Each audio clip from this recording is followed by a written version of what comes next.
Friends வாங்க இன்றைக்கி கோதுமை தோசை செய்ய போகிறோம். அது எப்படி செய்யலாம்னு பார்க்கலாம். வீட்டில் மாவில்லாத இந்த மாதிரி ட்ரை பண்ணி பாருங்கள், ரொம்பவே நல்லாயிருக்கும். நான் 2 ஸ்பூன் எண்ணெய் ஊற்றிருக்கேன் கடாயில். இப்போ வந்து கடுகு, கலப்பரம், உளுந்தப்பருப்பு போட்டிருக்கேன். அது நல்லா செவந்ததுக்கப்புறம் சின்ன வெங்காயம் 1/4 கப்பு, பெரிய வெங்காயம் நீளவாக்கில் 1 கட் பண்ணி போட்டிருக்கேன். 4 5 வரமிளகாய், கொத்தமல்லி, கருவேப்பிலை, தக்காளி 1/4 கப்பு, உப்பு தேவையான அளவு போட்டு நல்லா வதக்கி எடுத்து வச்சுக்கோங்க. கார சட்னி தனியாக அரைச்சிக்கலாம். அதுக்கப்புறம் இப்போ மிக்ஸி ஜாரில் வந்து 4 பல் பூண்டு, 2 வரமிளகாய், இஞ்சி 2 துண்டு, ஜீரகம் 1 டீஸ்பூன், இதை குறகுறப்பாக அரைச்சி எடுத்து வச்சுக்கோங்க. இப்போ வேறு ஒரு பவுலில் வந்து 2 கப் மாவு போட்டிருக்கேன்.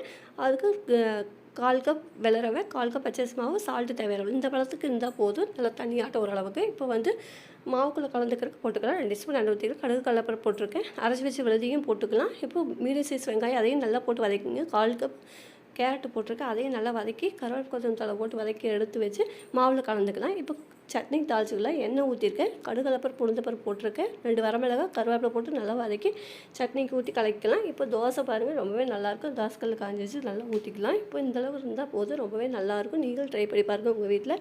இந்த டிஷ் பிடிச்சிருந்தால் மறக்காமல் சப்ஸ்கிரைப் பண்ணுங்கள், கமெண்ட் பண்ணுங்கள், ஷேர் பண்ணுங்கள், லைக் பண்ணுங்கள். தேங்க்யூ ஃபார் வாட்சிங்.